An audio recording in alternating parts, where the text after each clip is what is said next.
Welcome back to another episode of Local Search Tuesdays. This week I've got some digital marketing tips to share with you from speakers at Brighton SEO.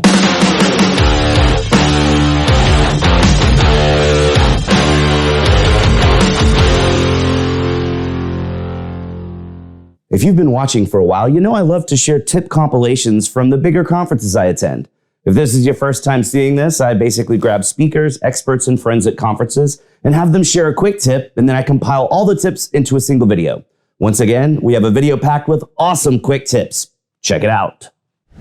So my tip is about strategy versus tactics, right? Because people who are in strategy tend to make strategy sound really big, really complicated, and really difficult. They often say things like, you should be more strategic, which leads most people to go, I don't really know what strategy is.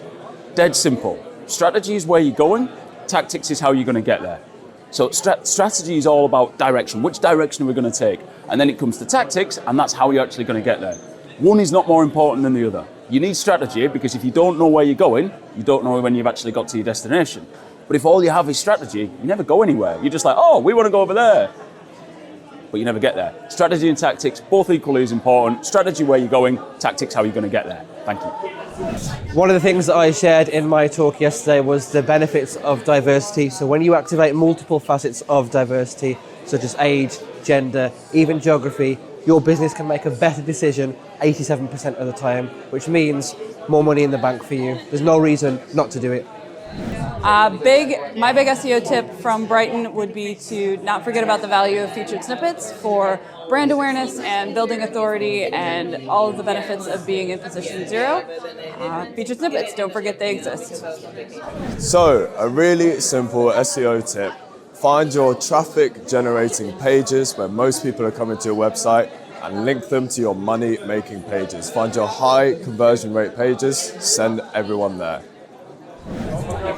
When you work in international SEO, make sure to use Meta Keyword Stack for Baidu and Yandex because these search engines still recognize this. You know, I think my tip is don't think of the world of the internet in terms of words. Think of it in terms of topics and ideas, entities. So the world is shaped in concepts and ideas, not in words. So you can call the Eiffel Tower, La Tour Eiffel, or a big metal thing in Paris. It's the same thing. It doesn't matter which language you use, it's the concepts. So think in concepts, not keywords.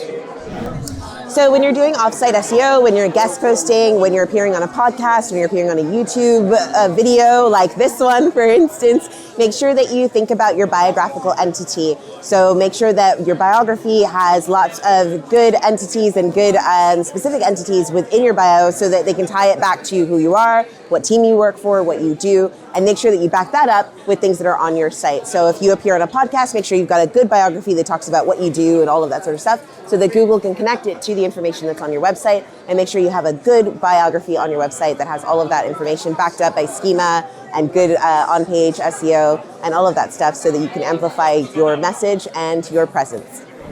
My tip is about SEO migration. So I just worked on a really big one for a client and they were like, oh, do we need an SEO? I'm not sure. And there are just so many things that you save big developers from messing stuff up. And the one that they messed up was the whole duplicate content thing. So somebody was in their talk yesterday, Gary Ish, saying, oh, the web is full of duplicate content. I mean, it is and it isn't, but the duplicate content for this example was just the trailing slash.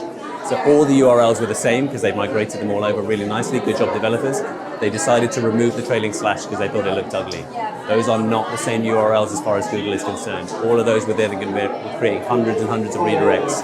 If you're going to do migrations and you want to keep the URLs the same, keep them exactly the same. That's my tip. If you remove your redirects after a year, it's really looking like it's not going to have any impact. We always thought that it loses signals, but Gary Ish in a tweet thread a couple years ago said they don't. I've actually been testing this. I removed a bunch of redirects that have been in place for longer than a year, and right now I'm seeing no impact. I'm going to do more testing, do a big case study on this, but this has really massive implications on our industry, the tooling, for domain buying, even recommendations and strategies that we're using. So I'm not taking this lightly, but it really is looking like that's the case, that removing redirects after 1 year won't really affect you.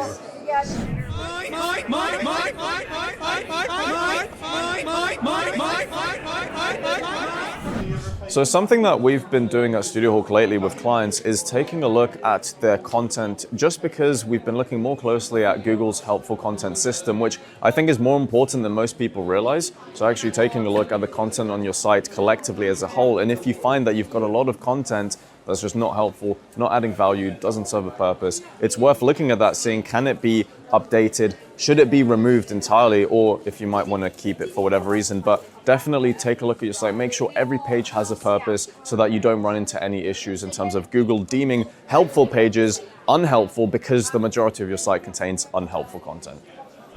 Hi, so what I say is that it's crucial now to get engagement.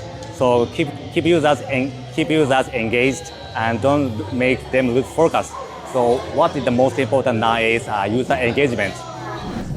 Cool. So you need to do way more than include the right words on your website in order to win the ranking race. So now Google has so much data on customers. It knows where you've been, what you do. It has access to all of your calendar, Gmail. It knows absolutely everything about you. So in order to really rank, you're going to need to understand your customers, what they need and what they want. So in order to do that, I really like using 5 love languages to create the right type of content. So making sure that people that like words of affirmation, that I'm actually thanking them on a thank you page, that I'm including little notes, nice little gestures. The only love language I don't recommend you use is physical touch, because that's super creepy. You can't do that with your customers, you'll go to jail. But love language is a really nice way to make sure you're communicating with your customer in a way that actually makes them feel appreciated. All right, my quick tip is to use your local SEO data for more than making content recommendations and optimizing listings. Make sure you're paying a lot of attention to what your competitors are doing overall as brands and use that to your advantage to take advantage of their weaknesses. My tip for local SEO and for people that need some help with local SEO when they have businesses is don't give up on GBP support. Be tenacious, be kind, give them the information that they need, and they can and they will do their best to help you. So, here's the thing.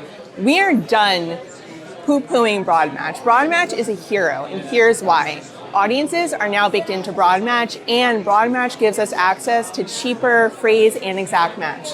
So whether you've always been a Broadmatch lover, whether you're a reluctant Broadmatch enjoyer, or whether you haven't even given it a chance yet, this is the time to leverage Broadmatch because your competitors are, and this is not a US thing, a UK thing, a Europe thing.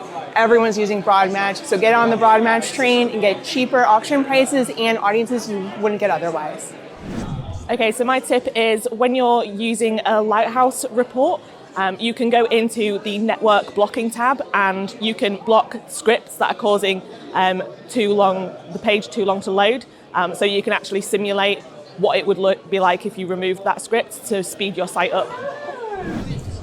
People are too often looking for the most difficult answer to SEO queries when it is actually the simplest thing possible. Occam's razor is really one of the things we need to be keeping in mind when we're SEOs. We're too quick to think about the impossible answer and not the probable answer. So instead of looking for obscure things that are wrong with a client's website, go back to basics. It could quite possibly just be they blocked the whole thing with robots.txt, or it could be something else. But think simple before you think complex.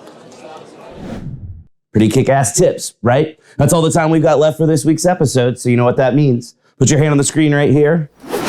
We totally just high-fived because you learned something awesome. Thanks for watching, and we'll see you again next week for another episode of Local Search Tuesdays.